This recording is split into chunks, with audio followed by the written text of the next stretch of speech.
সংগ্রামী সাথী বন্ধুগণ, আপনারা জানেন যে পূর্বজার ঈদ ছিল।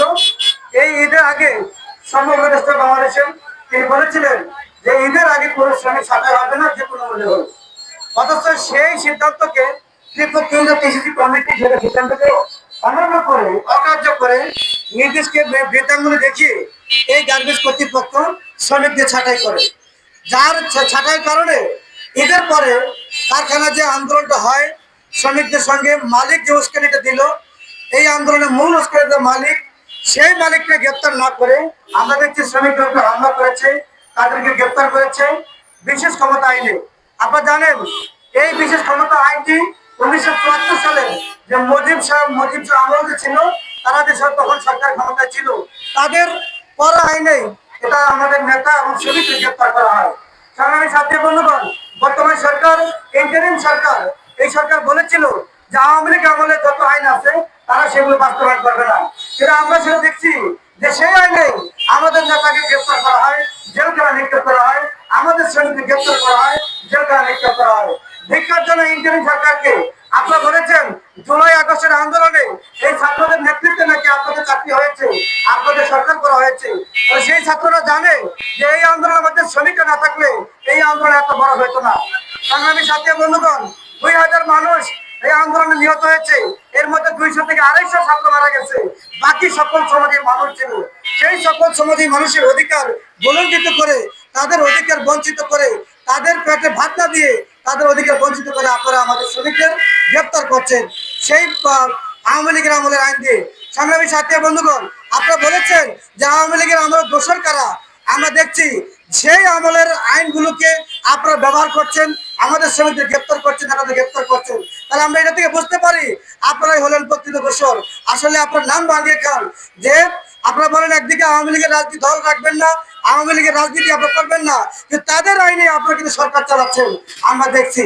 সংগ্রামী সাথী বন্ধুগণ, আমরা অবিলম্বে বলতে চাই যে গার্মেন্টসের আমরা এই 8 মাসের মধ্যে বহু গার্মেন্টসের মালিক তারা শ্রম আইন বাস্তবায়ন করে না, ন্যূনতম মজুরি বাস্তবায়ন করে না, শ্রমিকের বেতন 2 থেকে 3 মাসে বকেয়া রাখে, শ্রমিক ছাঁটাই করে বেআইনি ভাবে। আমরা দেখছি এই 8 মাসের মধ্যে একজন গার্মেন্টসের মালিকও দেখাতে পারবেন না যে বিশেষ ক্ষমতা আইনে তাদেরকে জেলে নিক্ষেপ করেছেন। তাহলে আমরা বুঝতে পারি এই সরকারও একই আচরণ করছেন। আওয়ামী লীগের আমলে যেমন শ্রমিক হত্যা করেন, শ্রমিকদের মামলা দেন, ঠিক একই রকম ভাবে আপনারা একই কায়দায় কাজ করছেন। তাহলে আপনারা এবং ইন্টারিম সরকার এবং আওয়ামী লীগ সরকারের খুব বেশি পার্থক্য নাই। আমরা বলতে চাই যে আওয়ামী লীগ সরকারের আমলে তো আপনার কথা বলেন আর ইন্টারিম সরকারের কথা একই কথা হয়ে গেছে। তাহলে আপনারা কিন্তু দুইজনে কিন্তু মালা দিয়ে একই রকম ভাই ভাই হয়ে গেছেন।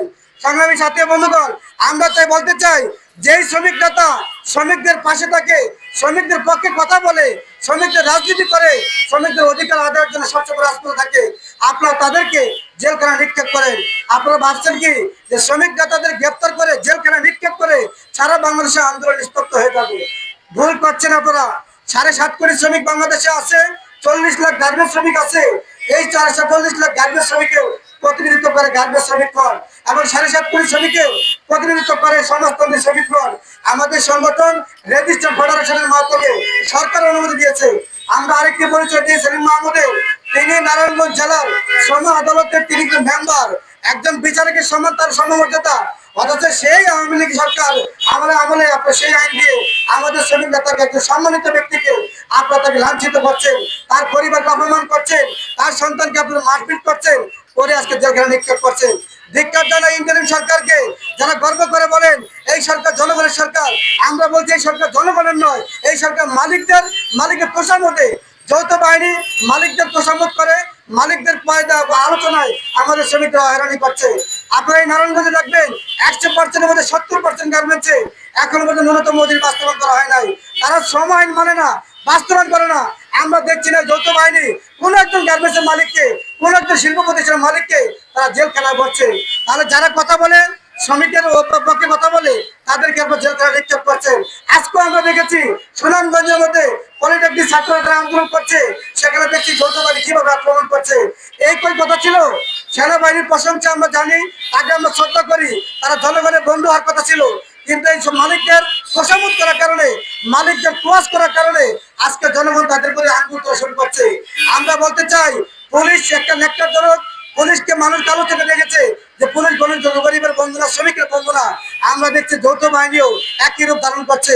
আমরা তাই বলতে চাই, আপনারা ইন্টারিম সরকার যৌথ বাহিনী দিয়ে শ্রমিকদের ন্যায্য অধিকার বঞ্চিত করবেন, আর শ্রমিকদের লাঞ্ছিত করবেন, অপমান করবেন, শ্রমিকদের উপর আঘাত করবেন, শ্রমিকদের নির্যাতন করবেন, এটা হতে পারে না। আমরা জুলাই আগস্টে দেখেছি সবচেয়ে বেশি শ্রমিকরা আন্দোলন করেছে, হয়তো নেতৃত্ব দিয়ে ছাত্ররা, কিন্তু শ্রমিকরা যুক্ত না হলে আজকে আওয়ামী লীগ সরকার কিন্তু পরিবর্তন হতো না। আমরা তাই বলতে চাই, শ্রমিককে খেপাবেন না, শ্রমিককে যদি জেগে ওঠে ইন্টারিম সরকারকে থাকতে বেশি করা লাগবে না। তাই আমরা বলতে চাই, আমাদের শ্রমিক নেতা গার্মেন্টস শ্রমিক কংগ্রেসের জেলা সভাপতি, তিনি কিন্তু শ্রমিকের পরম বন্ধু, প্রাণ প্রিয় নেতা। আমরা তার মুক্তির অবিলম্বে মুক্তি চাই, নিঃশর্ত মুক্তি চাই। তাকে সেই বিশেষ ক্ষমতা আইনে দ্রুত মামলা তাকে জামিন করতে হবে এবং তাকে মুক্তি করতে হবে। ধন্যবাদ জানাই সকলকে।